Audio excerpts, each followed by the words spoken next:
La démocratie coopérative repose sur la démocratie représentative, en France comme à l'étranger, en lien avec les principes de l'Alliance coopérative internationale. Ce modèle de référence traverse une crise dans laquelle la représentation est remise en cause et critiquée. En conséquence, cette démocratie coopérative est beaucoup questionnée par les coopérateurs, mais également par les politiques, probablement pour n'avoir pas pu éviter totalement les crises agricoles, suscitées largement par la libéralisation des marchés et la perte d'instruments d'intervention publique.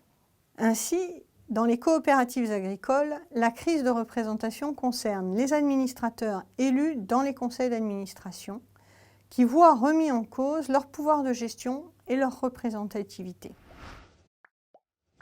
En droit coopératif, le conseil d'administration gère la coopérative et en fin d'exercice, il rend compte de sa gestion devant l'Assemblée générale des associés coopérateurs.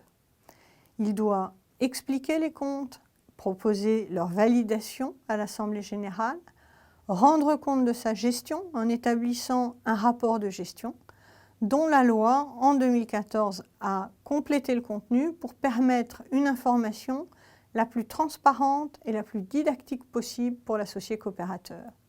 En 2019, les pouvoirs publics ont souhaité réformer le système coopératif pour le rendre plus transparent et faire en sorte que les associés coopérateurs puissent avoir tous les éléments de connaissance de la coopérative et de son fonctionnement pour rester en capacité de décision et choisir d'y rester ou non en toute connaissance de cause. C'est une façon pour les coopératives agricoles de répondre à la crise de confiance qu'elles peuvent traverser. Ainsi, de nouvelles obligations ont été imposées aux coopératives, en particulier au moment de l'arrivée d'un nouveau coopérateur, mais aussi tout au long de son engagement.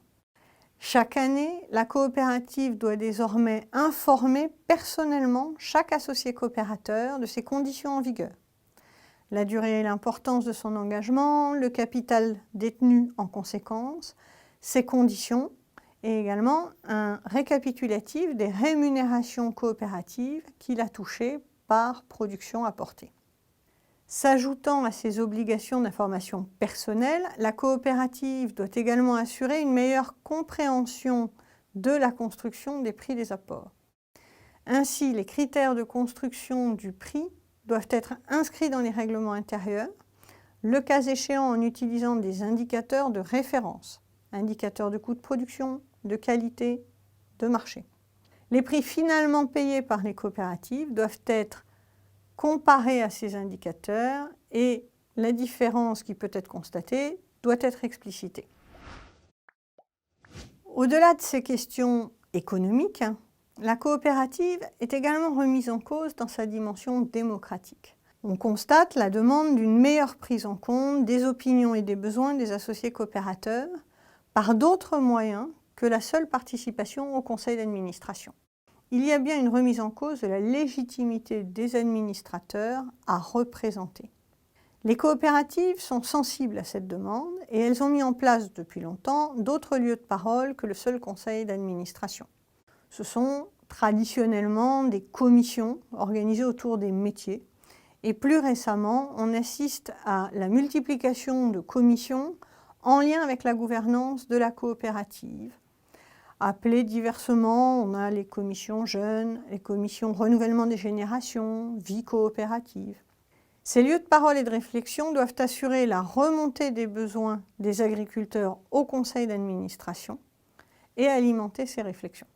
Pour accompagner la réflexion de chaque coopérative à renforcer sa gouvernance, la coopération agricole a édité un guide de bonnes pratiques de gouvernance coopérative, document évolutif qui présente aux coopératives des pratiques connues. De plus, le gouvernement a imposé en 2019 au Conseil de la coopération agricole de mettre en place un guide de bonnes pratiques pour améliorer la gouvernance des coopératives agricoles et d'en mesurer la mise en œuvre. Les coopératives ne pourront pas faire l'économie d'une réflexion individuelle, pratique sur leur gouvernance, non standardisée, afin de répondre aux besoins et aux réflexions exprimées par les associés coopérateurs. La prise en compte des besoins des associés coopérateurs reste la clé d'une bonne gouvernance coopérative. elle ne peut résulter que d'une compréhension réciproque. Les coopérateurs doivent comprendre les contraintes des marchés sur lesquels la coopérative commercialise leurs productions, afin d'adapter ces productions et leurs exigences. Et la coopérative doit mettre en place une stratégie qui réponde aux besoins des coopérateurs.